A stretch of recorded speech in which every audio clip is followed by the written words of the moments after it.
Hello, everyone. I'm Jim Garrison, and I want to welcome you to day 213 of Humanity Rising. As we approach the end of the week, I just want to note that it's been quite turbulent in many parts of the world. We've considered the massive flooding that's been going on in Australia. I talked to a woman just yesterday who said that in a number of areas just outside of Sydney, it dumped a meter of water in 24 hours. And yet she said the government continues to deny any reality to climate change. It's possibly, she said, the worst government that Australia has ever had in relationship to the environment, right at the moment when the environment is impacting every aspect of Australia with an increasing fury. We also have been commenting on the mass shooting in Boulder, Colorado in the United States, following the week before a mass shooting in Atlanta, Georgia. And I've mentioned that since January 1st, 2021, there's been 177 mass shootings in the United States. It's an extraordinary thing. A mass shooting is considered 4 or more deaths simultaneously due to gun violence. And on the news last night, I heard the statistic that the United States is 4% of the human population, and we account for 42% of all the gun violence in the entire world. We have the same crime rate. Our crime rate is no different than in any other major country in the world. But if you compare, for example, the robbery rates between New York City and London, they're exactly the same year by year. But a person in New York is 57 times more likely to suffer gun violence during a robbery than someone in London. And that's one reason why we've been delving so deeply over the past several weeks into the whole issue of mental health. How do we humans, in the midst not only of the pandemic, but runaway climate change and a range of other issues, how do we stay sane? How do we keep our psychological and emotional equilibrium as we go through these unprecedented and increasingly turbulent and critical times? And this is the reason, as most of you know who watch us frequently, that we start every program by just pausing for a minute or two in the midst of the tumult, centering ourselves in our bodies, taking a few deep breaths, closing our eyes, and placing our attention on our heart. It's our hearts that contain all things and hold all things. So place your attention on your heartbeat. You can listen to your heartbeat in a spirit of deep gratitude and thanksgiving that you're alive. We're all alive at this extraordinary moment in the human journey.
Now, with a open heart and a heart full of gratitude for each and every one of you who are joining our session today, would like to start one of our dialogues. We have dialogues from time to time in the midst of the world events and the issues that we contemplate. Just this week alone, we've looked at race, we've looked at macrocosmic quantum theory, we've looked at mental health and longevity. And with our dialogues, we like to just step back. And today we are very privileged to be able to pause with a wise woman who I've known for many decades now, who has, as many of you know, been a best-selling author, started her career as a medical clairvoyant with some power and efficacy that was noted very widely, has become one of the leading contemporary teachers in the human potential movement. And so I'd like to welcome Caroline Myss to our Humanity Rising session today. Welcome, Carolyn. It's lovely to see you. Carolyn's coming from Chicago, where she lives in Deer Park. And I thought, Carolyn, it would be good to sort of introduce yourself to our international audience and tell us a little bit about your upbringing and most specifically, the events that created a pathway to your waking up to your gift of medical clairvoyance, which really launched your professional life and career.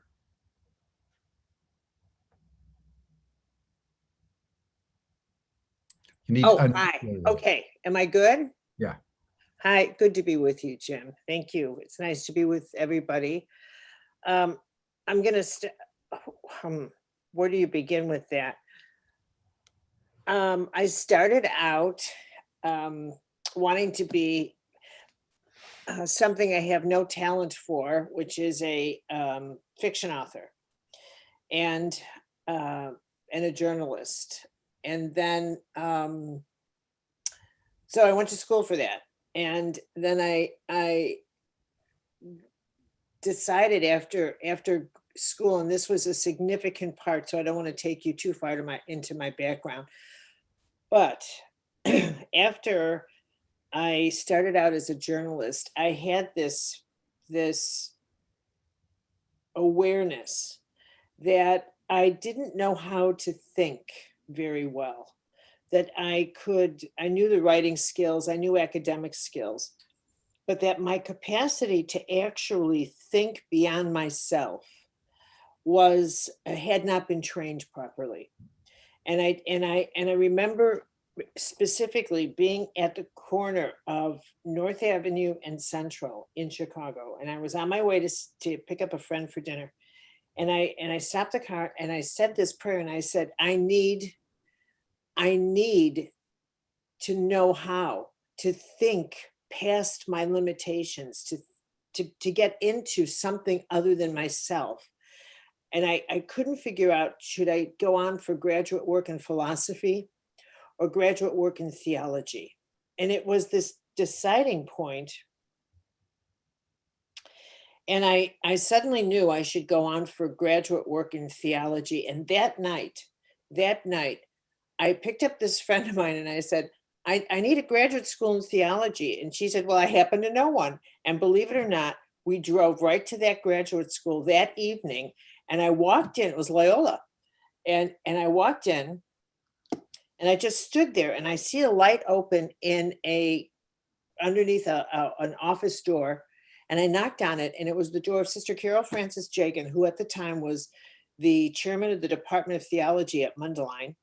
And I said, I think it's time for me to begin my graduate work in theology. And and school was starting next week, if you could possibly imagine that. And the next thing you know, I was in graduate school for theology, and I never even applied. And she would tease me through graduate work. Have you applied for school yet? And I said, well, I'll get to it. That's where I met Matthew Fox, who was a professor at the time in this graduate school. That was my unlocking into cosmic thought, and it laid the groundwork. And anyway, after that, I felt as if I was beginning to journey into a way of thinking that coordinated with wiring that I was naturally born with, because I always could sense the world around me. I always had a sense of kind of a mystical relationship with the physical world. And I think what's important there, and this is the one point I would emphasize, is that I never thought I was crazy. I never thought at all that when I had these micro mystical experiences, that there was something wrong with me, ever. I always thought, well, how come people don't understand that nature is actually quite alive spiritually? I could always sense the activity in a house when I was walking down the street as a child. I could, and I'd go home and I'd report it to my mother, and she would say, you know, someday you're going to know what to do with this ability of yours. Just keep it between you and God and take care of it. So I was never told that something was wrong. It was normal. That was my normal. And then when, you know, after school, and I became a publisher, it was during that time that, you know, when something is such a natural sense to you, you don't think of it as being an extraordinary sense. It's just a natural sense, like saying to an artist, when did you find out you loved color? Like, what a ridiculous question. When did you find out you could sense what cannot be seen with five senses? What are you talking about? I was born this way. I didn't discover anything. I am this way.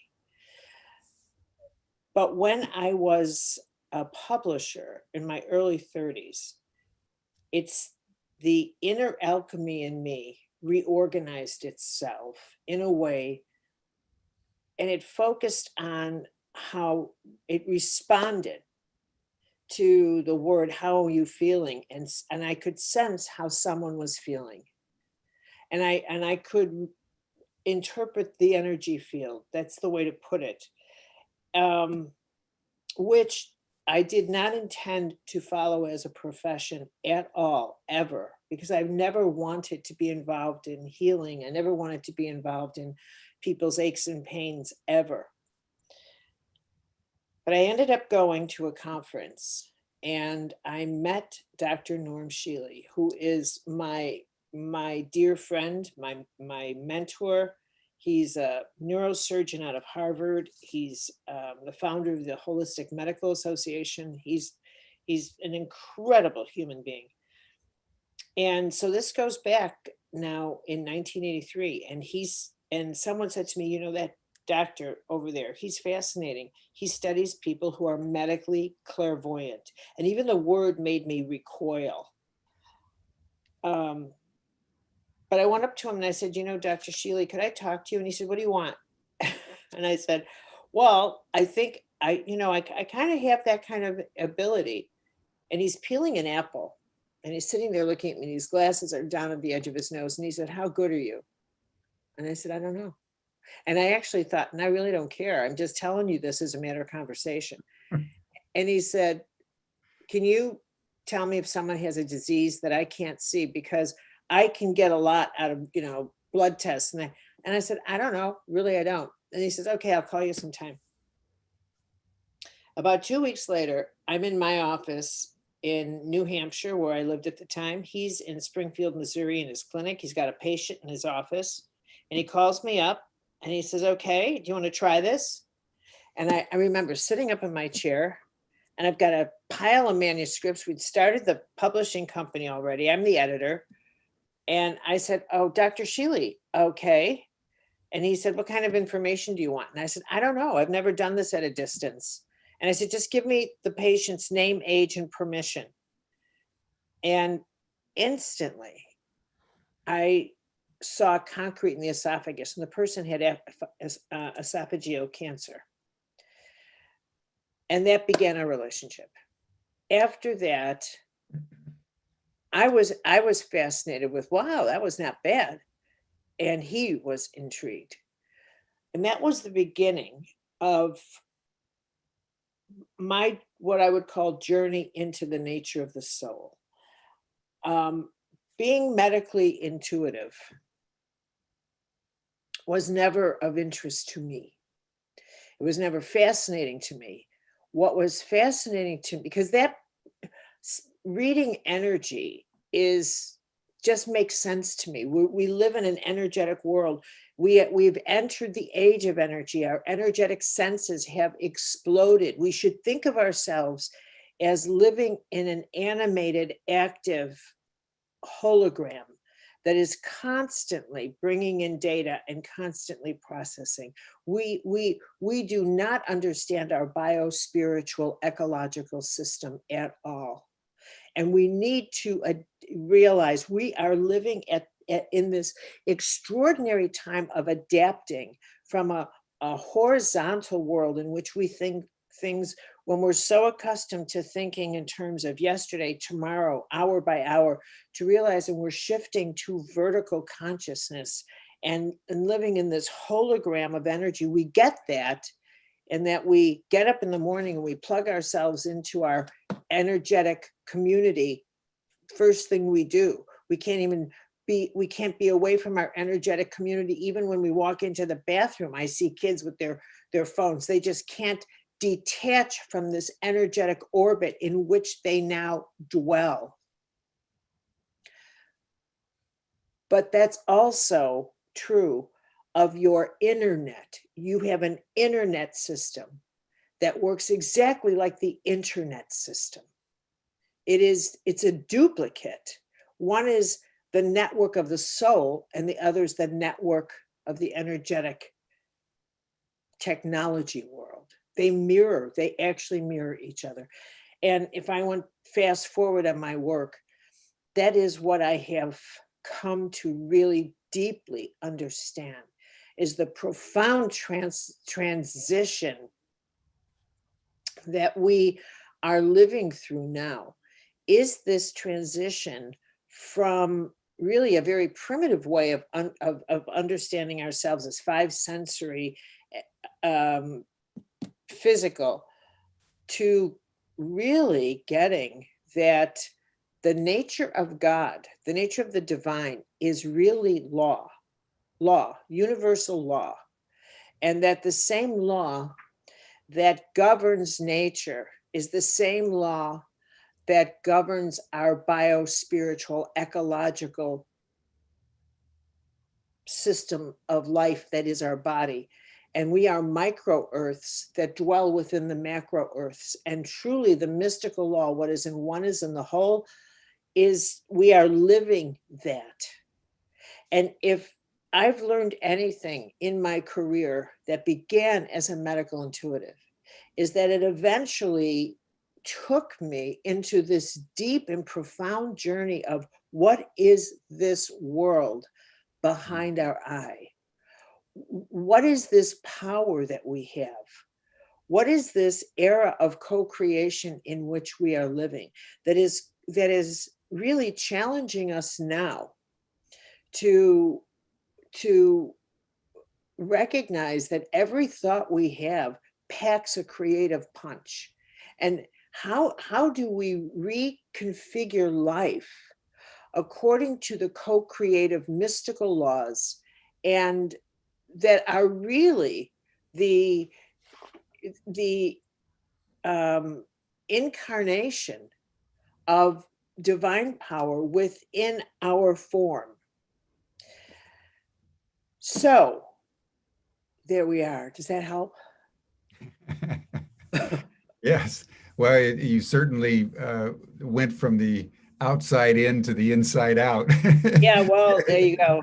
As you uh, and then it would be worth, I think, just exploring that a little bit further, because you, in a number of your early books, Sacred Contracts and Anatomy of the Spirit, you really began to explore the way that the energy centers, or the chakra Yeah, centers of the body, uh, coalesce different vibrational frequencies, right, right. and being out of frequency or in frequency is a Yeah. large determinant of being healthy or unhealthy.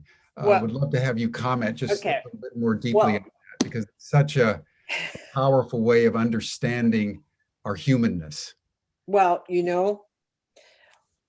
I think I should tell everybody, I had no medical background. I had nothing, zero, when I started really pouring my effort in as a medical intuitive.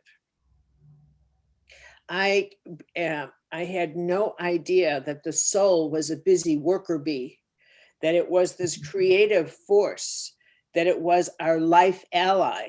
Okay. So when I started to do readings, I really had to wonder, what am I looking at? What am I looking for? What am I looking at? And in the beginning, I was looking for, trying to identify what kind of illness a person had. So that started way back in the 80s, and I'd say to Norm, this person I think has cancer here, there. And the important part of that stage of my life was that it validated, both for the doctors I worked with as well as for myself, that I had a pretty good, accurate capacity to do this. But eventually, I was wondering what was the cause? Were there causes? What were the influences? Why was this person sick? And that's, I wrote a book called The Creation of Health. And in that book, I did not even realize the massive amount of research that I had archived in my head through the thousands of readings that I had done with Norm Shealy, and even Chris Northrup and some other doctors, until I started to write this book. And I thought, okay, what are the illnesses I've dealt with? And then what stresses seem to be involved in those? And as I looked at those stresses, they seem to anchor, and that's the operative word, anchor in certain issues in the body that had a lot in common with survival stresses, for example. So I'll just give you examples. The issues of the fear of survival, the fear of financial survival, anything, greed, the fear that you won't have enough, no matter how much you have, that type of craving for stuff in the outside world, and casting all your attention to that. That's not gonna hurt your skin. That's not gonna hurt your hearing. Where you're going to start losing power is you will start, though it might be exhausting to you mentally, where you're going to start actually hemorrhaging from your bio-spiritual ecological system, it will be below your waist. And specifically from the colon, lower back, sciatic nerves, this is the area of your body that is most affected by survival issues of finances, and survival issues of competition, and the fear that someone out there is going to have more than you. And that's the part of your body that really, really begins the process of disintegration and into what you think of as chronic ache and pain. Sciatic nerves. The pancreas is the organ of the body that really takes a hit around issues of responsibility. Like if you think, I'm responsibility is something we all have to deal with. We all have to, hey, I'm responsible for this. I'm accountable for this. That's normal. The law of balance is that governing, this is what I'm responsible for. This is what I'm not. I do my best, however. But when we exaggerate, when we go to extremes, when we live our lives and make the power of decisions based on, I don't want any responsibility for anything. And therefore, our decisions are about manipulating other people to somehow carry the weight of our life on their back. That's how we use our creativity. That affects the pancreas, as does the belief that if I don't do it, no one can do it. I'm responsible for all of this, and absolutely no one can help me, or no one can do it as well as me. The organ that will take the hit is the pancreas. And so on and so forth. So I could do a whole big thing on your energetic anatomy system. And eventually I did, but it felt incomplete to me. It just felt so incomplete. Like there's got to be more to us than that. And eventually I thought, that's how we lose power. But how come people are afraid to heal? And that's when my work became really interesting for me. When I crossed that Rubicon from looking into how people were losing power, which that became pretty easy for me to chart. The work did not pick up rich spiritual texture for me until I began to wonder, how come people don't really do everything they can to heal? Because in my early naive days, I made the assumption that everybody wanted to be healthy. Everybody, when given a map of how to heal, would say, is this all I have to do to regain my health, to regain my power? Done. When in fact, what I witnessed, what I have always witnessed, is that people are inclined to sabotage, to take it slow, to do everything they can not to heal. And that's when this work became the fascinating journey I'm now devoted to. And I realized that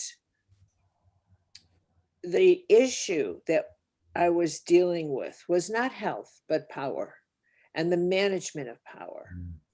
And that power was the fundamental ingredient of the human experience. That every single thing we do, every choice we make, every action, every article of clothing we buy, every single everything is a calculation of power. How the voice we use, when we say to someone, you can't talk to me in that tone of voice, because why? Because that tone of voice makes me feel like you're going to humiliate me and it's going to cost me power. Everything is a calculation of power. Why? Because power is the creative ingredient in the act of co-creation. And what I now, and it goes all the way down to every single word we say is a unit of power. Every word we use, how we frame things. When you have every single moment of every single moment of every single moment, how you see things, the vocabulary you decide to use when you get up in the morning and you look out and you think, is this a good day? Shall I call it a good day? Shall I call it a confusing day? Shall I wake up angry? All of these words, anger, curious, wonder. Maybe the day will be miraculous. Maybe this day will be filled with love, whatever. But the word you choose packs a creative punch, and it changes everything for you. One of the things I realized in looking very deeply at why people don't heal is they don't have the vocabulary. It's as simple as that. They are caught in a vocabulary that keeps them in deeply dark, wounded territory. and they cannot think their way through or beyond their way of processing something that happened to them. So they remain hemorrhaging. Every time they think about something, the narrative in their head and how they have framed it in that vocabulary causes them to lose power. Among the many narratives we have, and this takes it into yet another dimension, and I'm leapfrogging very rapidly through a huge archive of my material now, but among the grand cosmic narratives that really have power in us are our archetypal stories, which is eventually an area of research that I went into for, I don't know, 15 years, 18 years, something. And our relationship with how we understand the journey of our soul and where that fits into our life and how we position ourselves with issues of the soul, and whether or not we recognize a spiritual crisis from a psychological crisis, whether we choose to drug ourselves or whether we choose to investigate the dynamic of the soul as a power that is emerging in us. One of the things I've seen is that, and observed for years now, is that because we no longer are comfortable with recognizing the nature of a spiritual crisis, that we have a psychological epidemic, suicide epidemics, and I'll bet most people who tumble near suicide, if not committed, never had the opportunity to say, I think I'm in a spiritual crisis. Mm-hmm. I'm in a crisis of my spirit. And how do I navigate that? Which is done completely differently than the symptomology is very similar. The depression, the anxiety, the feeling that you are spinning inwardly out of control, but the purpose is different. And the route through is different.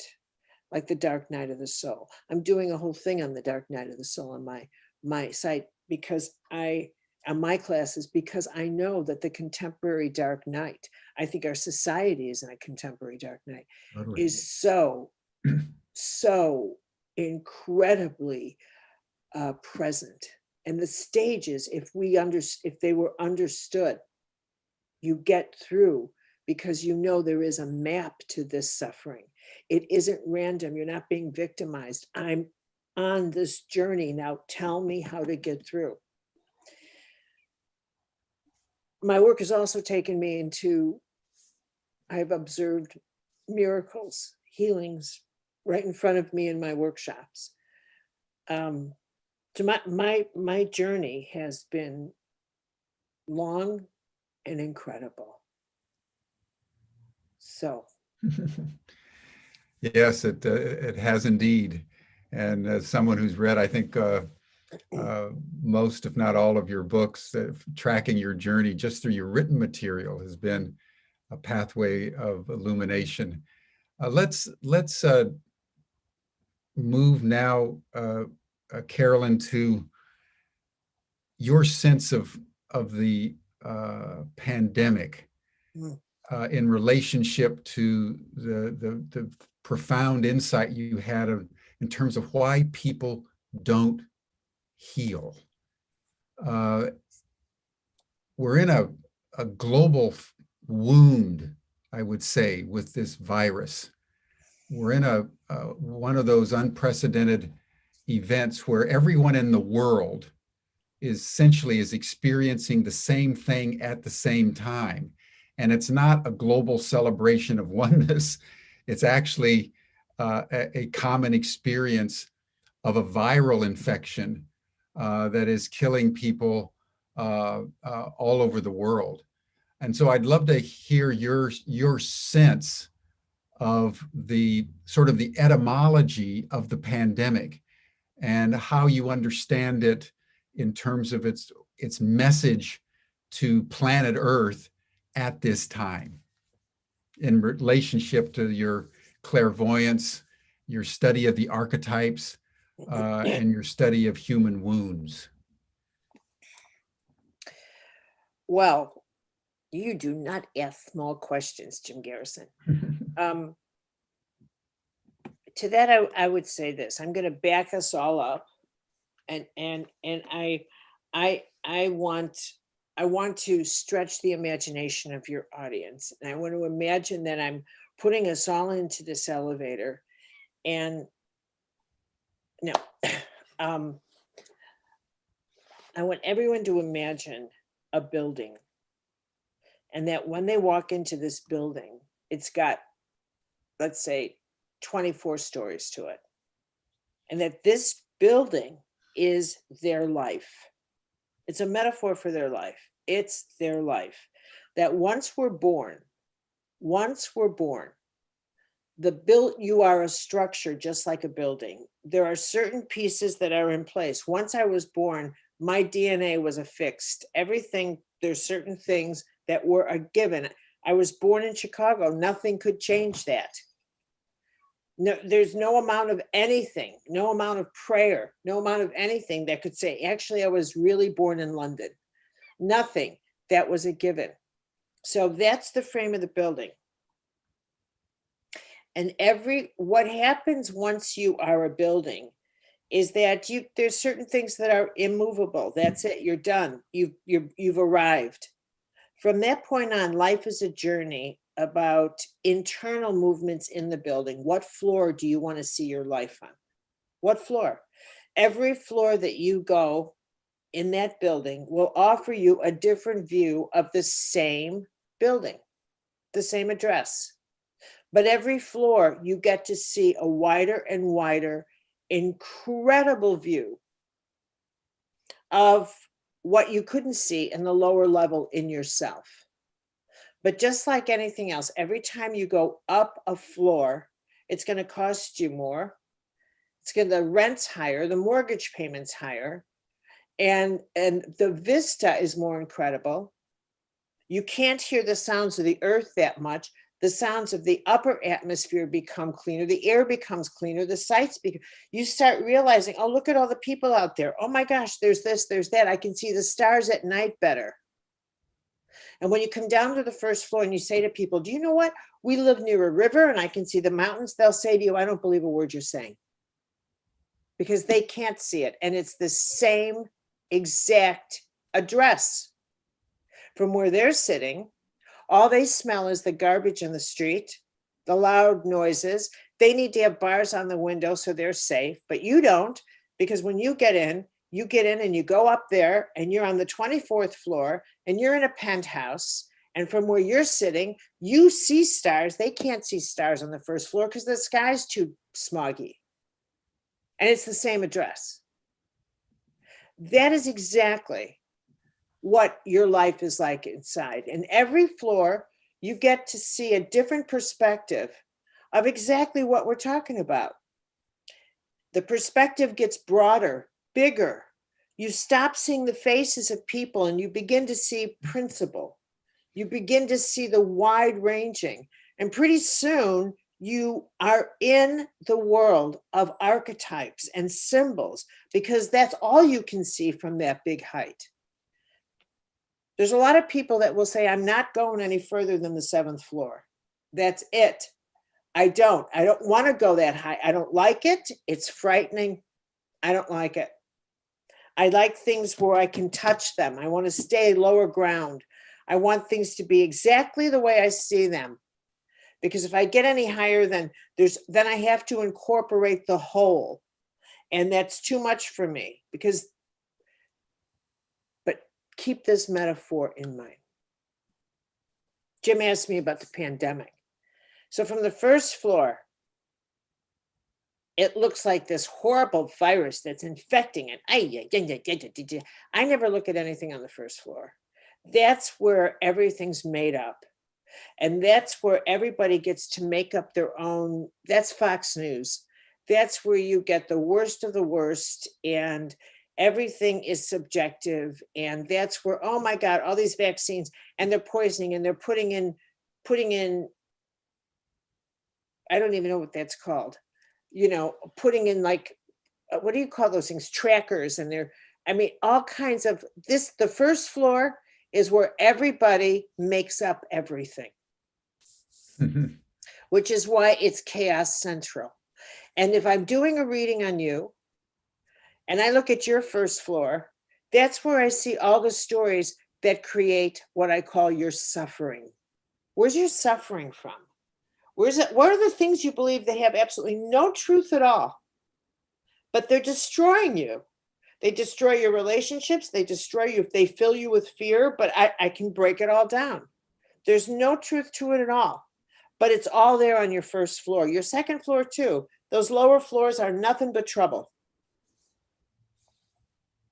When you want to understand how the nature of evolution, you really, really need to decide, I've got to get out of these lower levels. I can't see anything clearly here, because the lower levels are all about me trying to control the world I want to see and how I want to see it, instead of allowing the world to talk to me and allowing life to speak to me and reveal to me what it's doing. Never mind what I'm doing. What is it doing? And in order to do that, one has to transition a little bit from, what's my place in the world? Am I the ocean or am I the drop? Am I the ocean or am I the drop? I think I'm the drop in the ocean. Now, from my point of view, if I got you all and said, come on, let's go in the elevator, let's hit the penthouse, get up here. Up here, you have to shed who you think you are. You have to shed what you thought was going on. You just have to be open, be open, be open. You cannot have this is right or wrong. This is a suffering. This is this. It's nothing. Stop. None of that. None of that. Because that's not how the universe works. Anymore, when someone says, nature's so angry, stop it. Don't project human emotions onto nature. It's like saying nature wants a Starbucks. Stop. Nature is not human. Stop it. Laws do not have emotions. Laws are laws. So you get up to the 24th floor and you realize, well, now, when it comes to the mystical perspective, if you look at the energy that we have been pouring into this human creation for the last couple of decades, we have been anticipating, wanting, co-creating a collective disaster. We've been eager for it. We've been on the edge of our seats. Where is it coming from? We've been making movies, telling this story constantly. Shall we be invaded? Will we be blown up? Will we be destroyed? Will it be earthquakes, pandemics, anything? We've told the story on film how many times already? Don't think we haven't had an appetite for this, because you're mistaken. We have. It's been in our fiction, it's been in our movies, it's been everywhere. We have been anticipating, because we knew we could feel it. Something's coming. Is it going to be terrorism? Is it going to be North Korea? Where's the culprit? Ever since we stole the fire the second time in 1945 from Prometheus, nuclear fire, we've been on this hunt. Who's got the fire? Who's got the fire? Who's going to use it? We have been so on edge. Where's it coming from? And that expectation of our own destruction. Ever since we created weapons of mass destruction, we even have a name for it. Some part of us has fallen off the rail because we know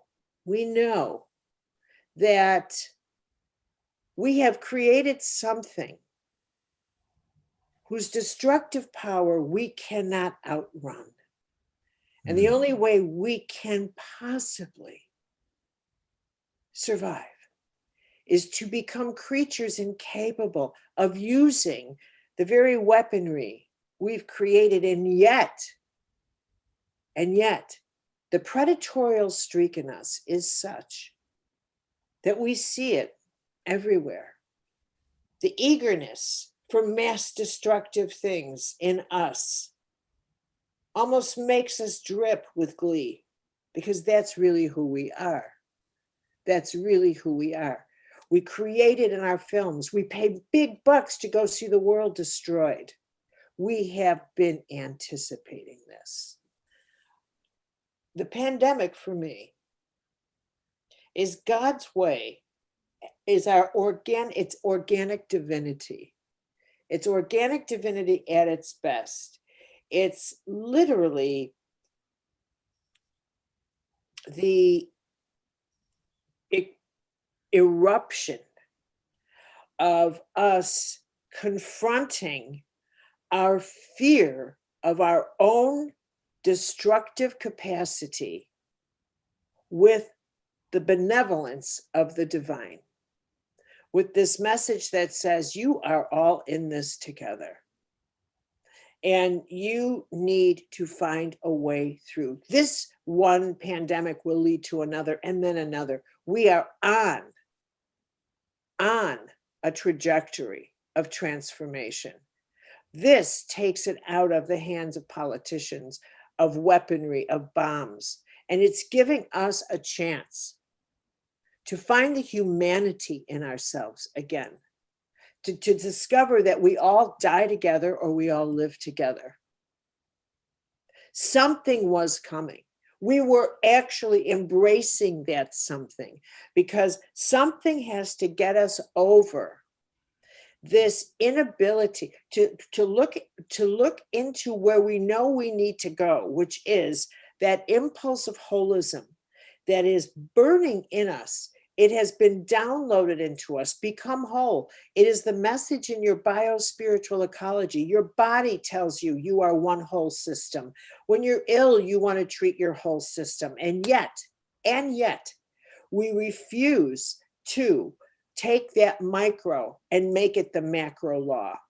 We refuse. We don't do it. We think, no, I still want my nation. I still want this. I still want my race to be superior. I still want this. I still want that. So no. Getting us over that Rubicon is something people will, I've seen it again and again and again.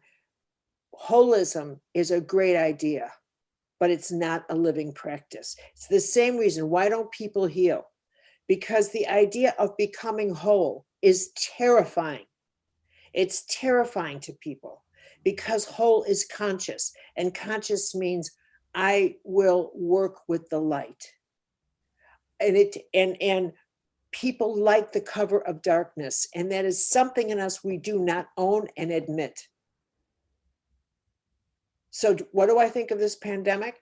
I think it's the answer to a prayer we didn't know we were praying.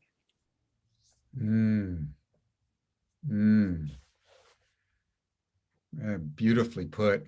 An answer to a prayer we didn't know we were praying. Yes. Now let me just probe the events here in the United States, because I think in the midst of the pandemic, the United States, having been a great world power for a century, is going through an acute crisis. I mentioned at the beginning of the program that 4% of the human population, 42% of all the gun deaths, 4% of the human population, 22 to 25% of all the COVID cases and all the COVID deaths in the world.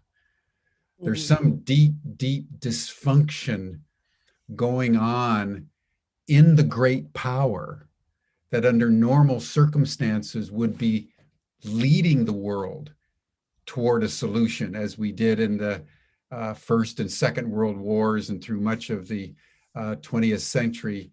But at this moment of the answer to the unconscious prayer, the one country that could do the most to make a difference has been collapsing into a paralysis and a self-destructiveness, and that has been of concern to people all over planet Earth as Of they've course. watched what's going on.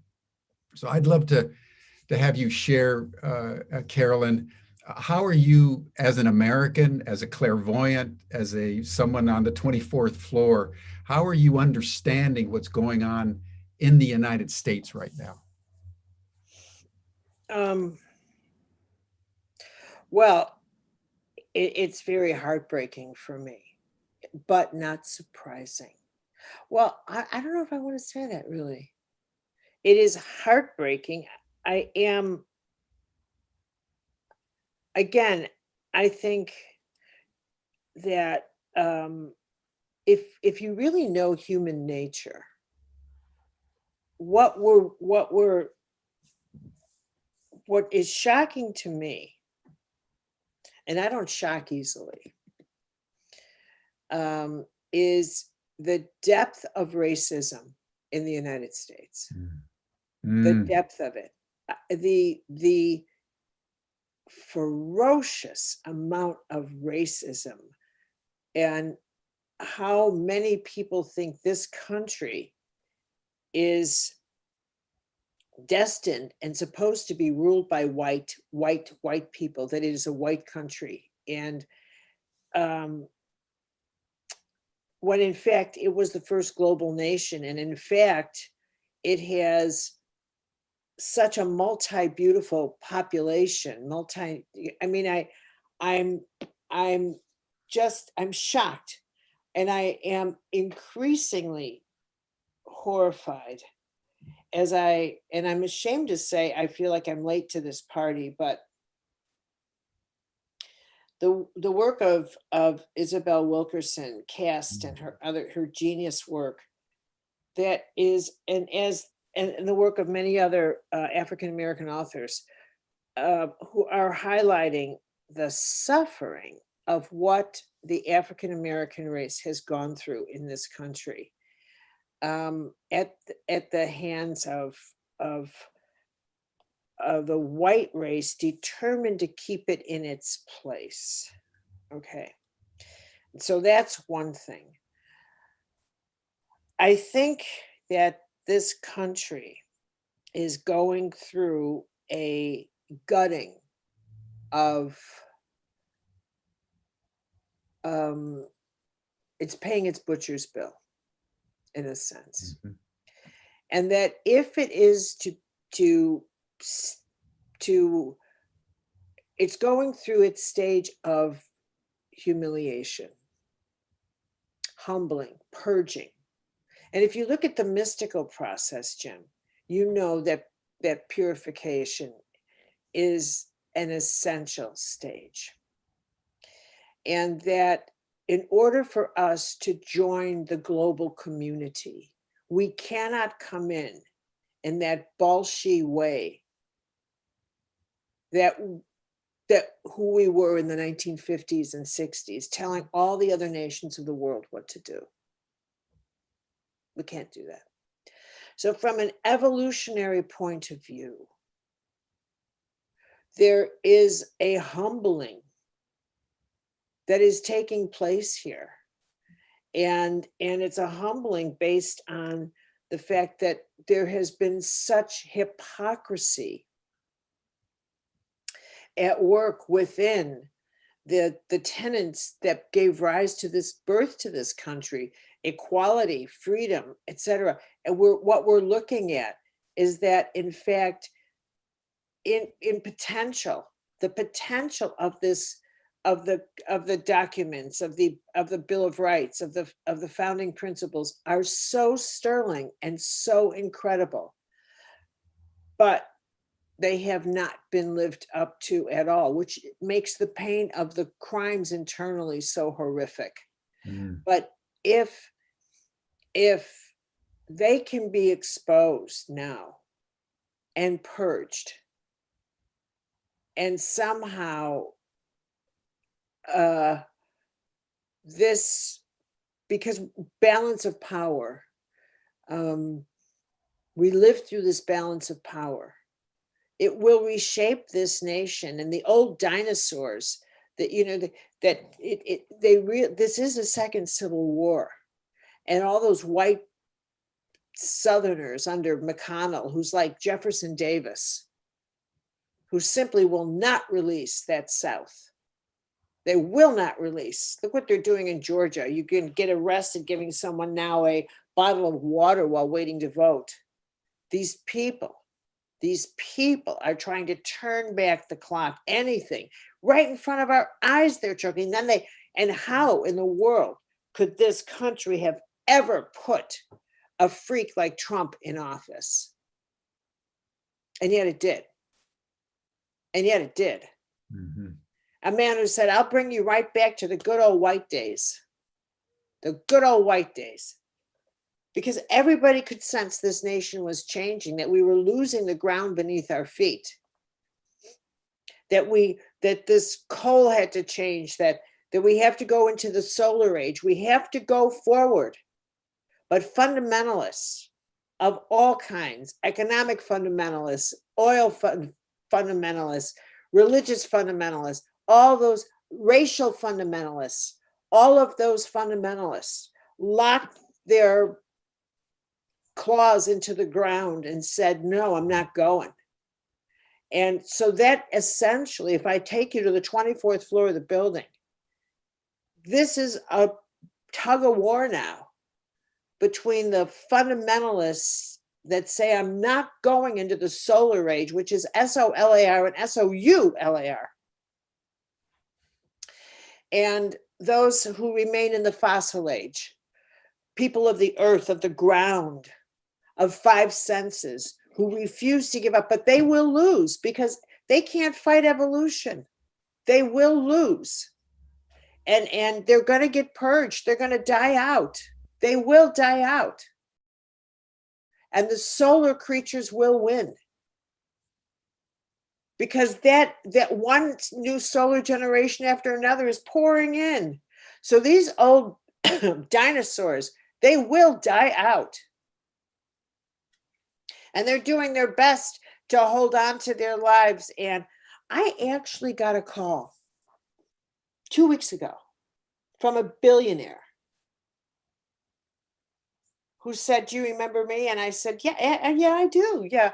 And I said, what can I do for you? He said, well, I'm dying. And he said to me, and this is classic, he said, I thought there was a way to live forever. And I said, well, it is, but only your soul's going to make that journey. I said, did you actually think you could buy more time? Did you really? Well, I said, oh, stop. I said, why don't you go call a priest, have some last rites, get your family around, enjoy your last, but stop this nonsense.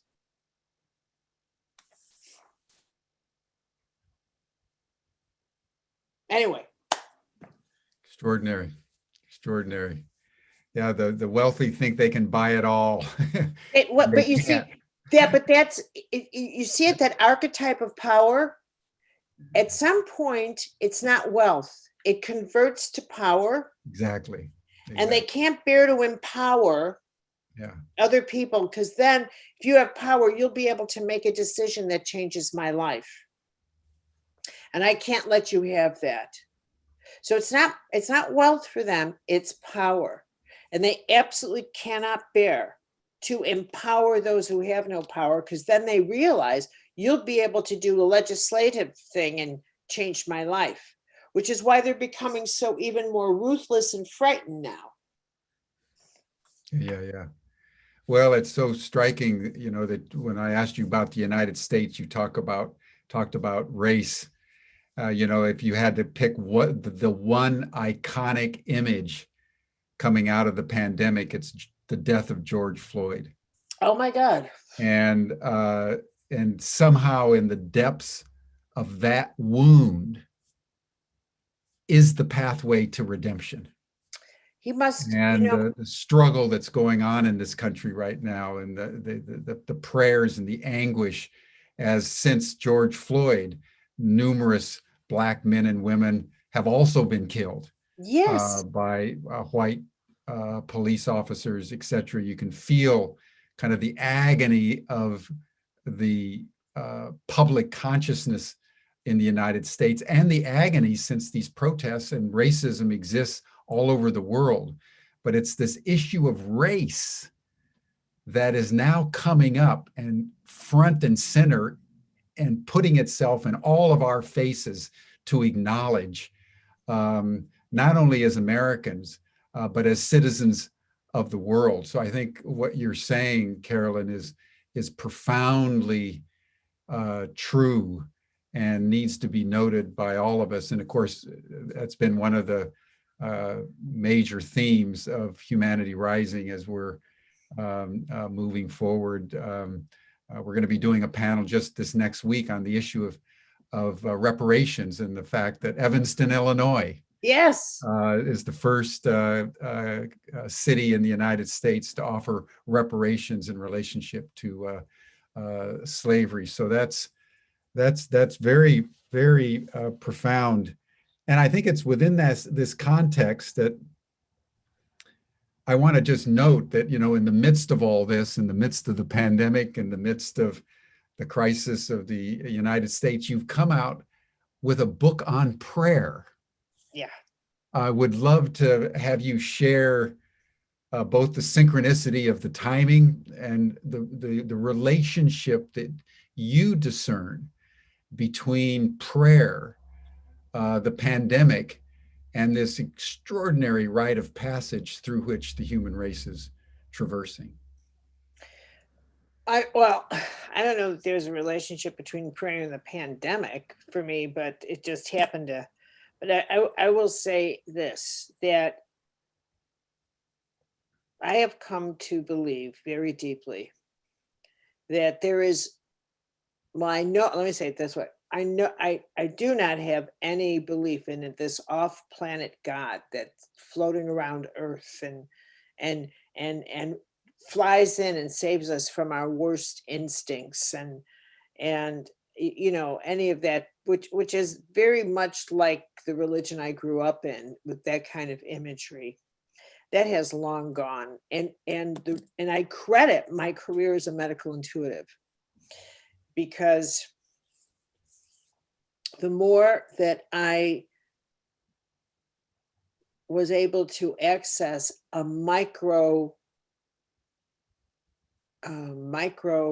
detailed view of how incredibly empowered we are, the more I realized this empowerment was not a product of our minds, that in fact our minds were worker bees,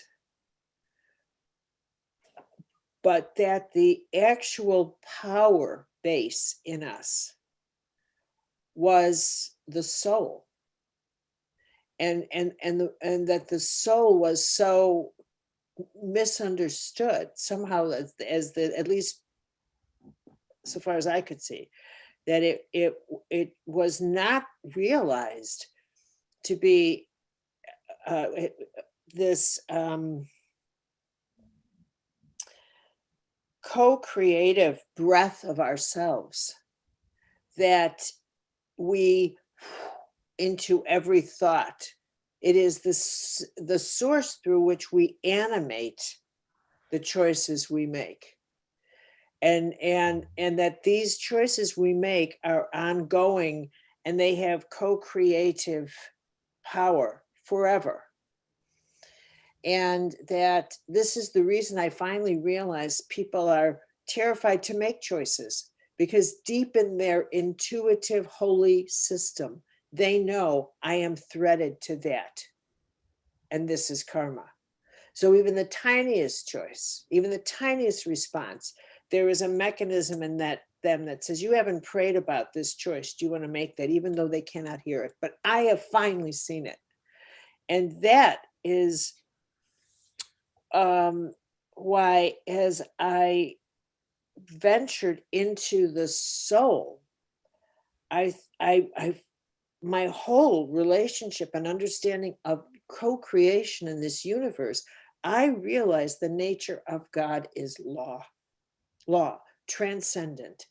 And as we stand here on the cusp of entering a galactic age, where we have to understand the nature of the divine as all of this, getting off of an earth-centric God, releasing earth-centric religion, which has served us so well.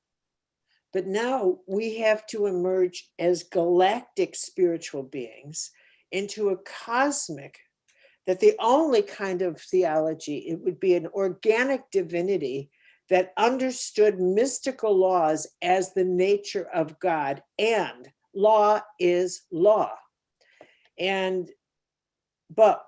So it's impersonal. So the nature of God, like law, is totally impersonal. But what makes it intimate is prayer. Prayer. And there is the paradoxical, wondrous nature of the divine. It is totally impersonal and yet totally intimate. Both are true simultaneously. And therein lies the rich mystery. How is it, Lord, that you are here? And what I realized is everything is God. All creation is God. We are walking in the breath of God. What is not God?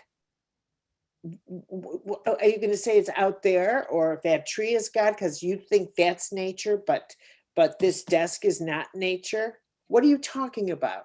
All creation is the manifestation of all that is the source of creation.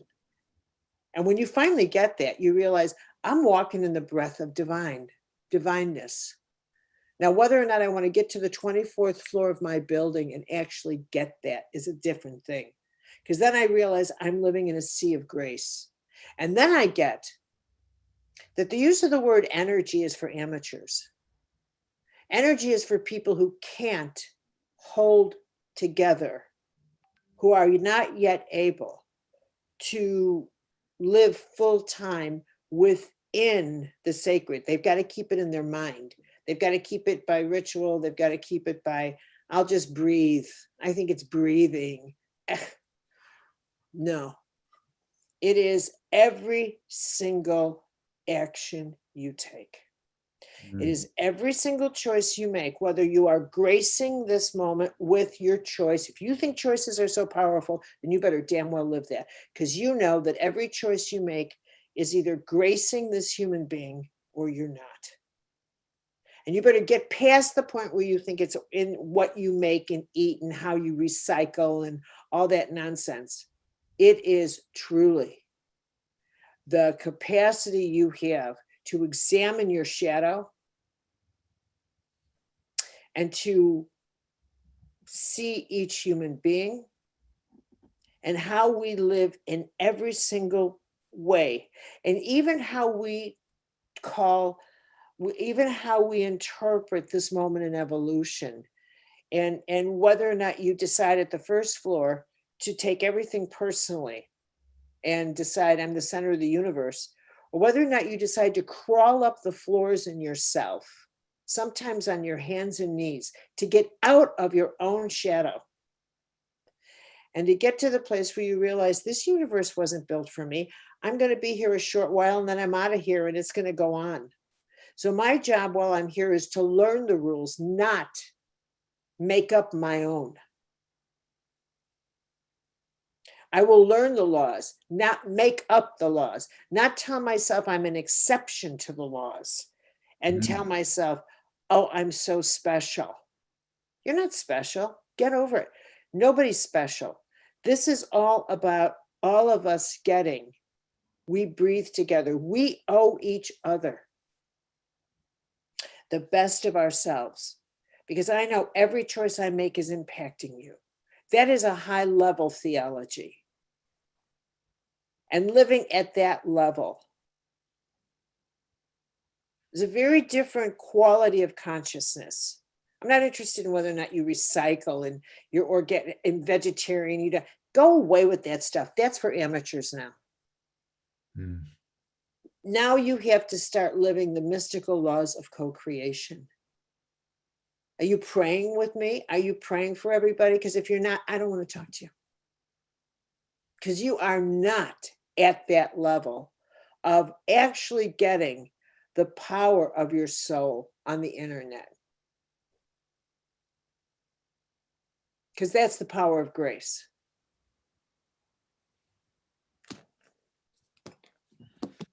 Beautifully put. Beautifully put. I think that leads to a final question, Carolyn, and thank you so much for your illuminations today. But as you think about prayer, and you think about, I think the real, first and second story suffering that we're all going through as we traverse this pandemic and our political, economic, ecological turbulence, what practices, what pathways would you suggest for people, I would say principally to access prayer, but also to elevate their consciousness from the first to the upper stories of their building? What specific practices or advice would you give at this time? First of all, pray. You have to pray. I don't meditate. But I pray. And it's a basic dialogue. And here's a prayer that I would offer you. How would you differentiate between meditation and prayer? Prayer is a very active dialogue. But I will actually say, I need some grace. I need you to be here today. I am going to go through this and it's not going to be easy for me. So I need you to, before I sat down here, I did a prayer. I said, God, hover over me. Still me. Make sure I'm right here. I need grace. Okay, let's go to work. But if God is not external, God is everything, then is prayer an active dialogue ultimately with yourself? No. With the totality? No. The with divine the next level of consciousness up? How would you? No, that's so intellectual, my friend. No, the divine is,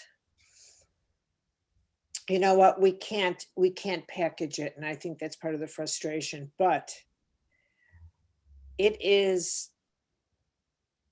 holy, intimate light. That's the best way I could put it. Beautiful. Good. Holy, intimate light. And that intimate light is conscious of all life and me. And it's holy, intimate light. And when I pray, I know that there is an intimacy and it's a dialogue. And when I say send the grace to that person, just that like, if you could picture latitude and longitude, grace, light beam of grace goes to that person, because that's how a prayer is answered for everybody. And I know that because the universe is this breathing, loving, responsive force of all creation. It is holy, intimate light. And it's like Teresa said, St. Teresa of Avila, you don't go there with your brain. It won't do you any good. It won't do you any good. The mystical world is not, no, how will you define that? How will you say, you're knocking on the wrong door. You have to realize, I can't get there through that door. I don't know how to explain you. Get to the, I don't know how it is, but it is door. Get to that place. Yes. Could I tell everybody the name of my book? Please. Power of holy language. Yeah, the intimate conversations with the divine. I was going to send it to you, but you were in Amsterdam. I'll send you a copy now. Well, thank you, Carolyn. Intimate conversations with the divine. That is a beautiful way of encapsulating the power of prayer at this time. And I think you're so profoundly right that prayer is a long abandoned, almost relic in our scientific age. And in a moment of deep duress, you're enabling us to rediscover it. Could I share a prayer? Please, that would be a nice way to close, is to share a prayer. Very good. Watch over this world while we sleep, Lord. Send your messengers of light to whisper to us in our dreams. Give us hope as we wake up each new day of our life. It is a blessing to be embraced by the morning, knowing that the new day holds great possibilities. And that thought alone is a blessing, a holy spark of grace that has the power to ignite enthusiasm for everything about my life. It takes so little grace to help us see our life anew. Just a little bit of hope or fortitude or love can breathe life even into the most depleted soul. And we do get exhausted, Lord. Sometimes ordinary rest is not enough to replenish our bodies, our minds, and our souls. All of us could use those holy night messengers who deliver comfort and grace, who gently take us to the healing realm and illuminate our souls with healing grace while we sleep through the night. Wrap this world in your care, Lord, now more than ever. It is fractured with darkness and fear, and so many wonder if the heavens are vacant. For those of us who know better, we will keep watch down here with prayers for all, as you keep watch over us while we sleep. So be it. So be it. Amen. Thank you, Carolyn. Thank you, everyone. Another profound session on Humanity Rising. We'll see you again on Monday for a session on how people are spreading smiles in the streets in cities around the world by feeding and clothing and taking care of the homeless. Mother Teresa taught us all that that is a very powerful form of prayer, tending and loving and cherishing the vulnerable amongst us. But Carolyn, thank you. My pleasure. You're doing such wonderful work with this.